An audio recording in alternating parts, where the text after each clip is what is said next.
حضرت علی المرتضیٰ رضی اللہ تعالیٰ عنہ سے روایت ہے کہ رسول صلی اللہ علیہ وسلم نے فرمایا، جب شعبان کی 15ویں رات ہو تو اس رات میں قیام کرو اور اس کے دن میں روزہ رکھو۔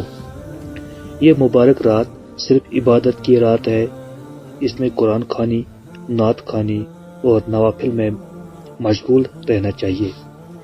جتنی ہمت ہو سکے بڑھ چڑھ کر عبادت کرنی چاہیے۔ اس رات کی آمد سے پہلے تمام مسلمانوں کے لیے افضل و مستحب یہ ہے کہ ایک دوسرے سے اپنا قصور معاف کرائے۔